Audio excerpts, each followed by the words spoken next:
दोस्तों, आपने ऐसा जरूर सुना होगा कि आईपीओ से लोग लाखों करोड़ों कमा सकते हैं, लेकिन ये सिर्फ एक मिथ है। तो नमस्कार दोस्तों, मैं हूं जय और स्वागत है आपका अपने चैनल बीएससी बुल्स पे।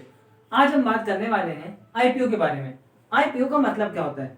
सबसे पहले तो आईपीओ का फुल फॉर्म है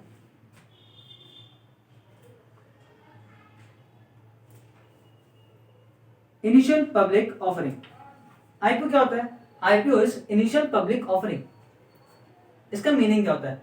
इसका मीनिंग अगर मैं बताऊं सिंपल वर्ड्स में, तो जब कंपनी शेयर मार्केट में पहली बार लिस्ट होती है, शेयर मार्केट यानी कि एनएससी बीएससी में पहली बार लिस्ट होती है, अपने शेयर्स मार्केट में इशू करती है पहली बार, तब वो कहलाई जाती है इनिशियल पब्लिक ऑफरिंग। अब इसकी मैं दूसरी बात आपको बताना चाहूंगा कि इसके आप जो शेयर्स हैं, जब ये आईपीओ निकालती है तो आप इसके शेयर्स एक या दो क्वांटिटी में नहीं खरीद सकते, आपको इसका पूरा लॉट बाय करना पड़ता है।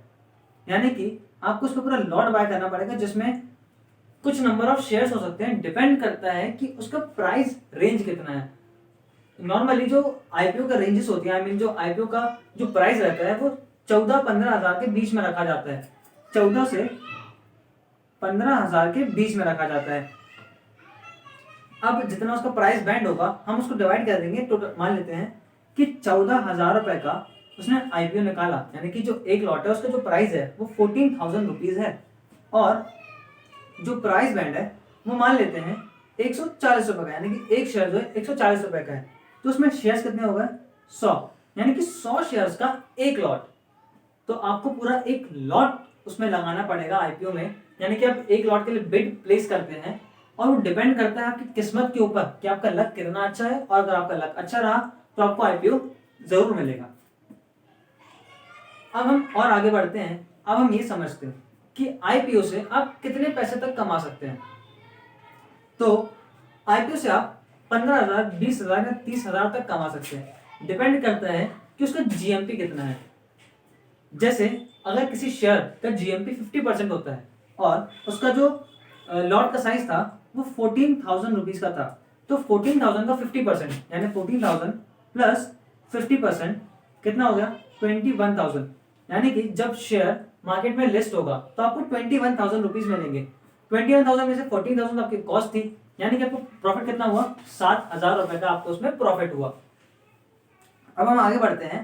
अब हम ये समझेंगे कि क्या हर बार इतना ही प्रॉफिट होता है? नहीं, डिपेंड करता है कि शेयर्स आई मीन जो उसका आईपीओ है वो कितनी बार सब्सक्राइब हुआ है, कितने टाइम सब्सक्राइब हुआ है।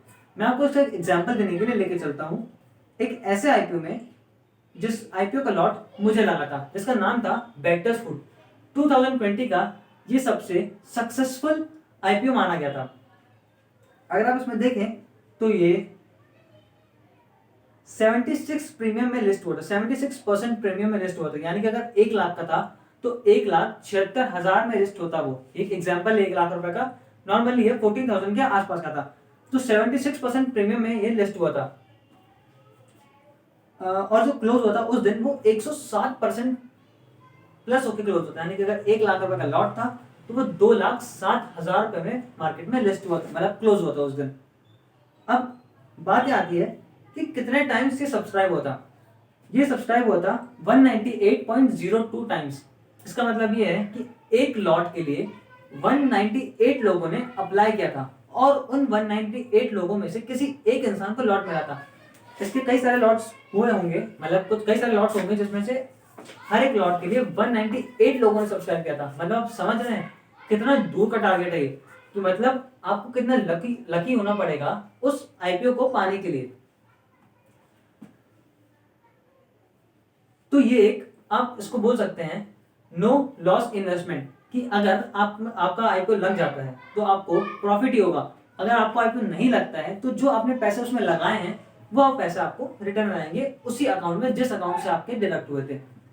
तो आईपीओ एक काफी अच्छा साबित हो सकता है आपके प्रॉफिट कमाने के लिए, अगर आपका लक काफी अच्छा रहा तो यही था पूरा कॉन्सेप्ट आईपीओ के बारे में। अगर आपको ये पसंद आया तो लाइक, सब्सक्राइब और कमेंट करना ना भूलें। और अगर आप भी शेयर मार्केट में इन्वेस्ट करना चाहते हैं और अपना डीमैट अकाउंट खोलना चाहते हैं तो मैंने डिस्क्रिप्शन बॉक्स में लिंक दे दी है, उस पर आप क्लिक करके अपना अपस्टॉक्स में डीमैट अकाउंट खोल सकते हैं। काफी ट्रस्टेड ब्रांड है ये, तो मैं आपसे अलविदा लेना चाहूंगा। Thank you.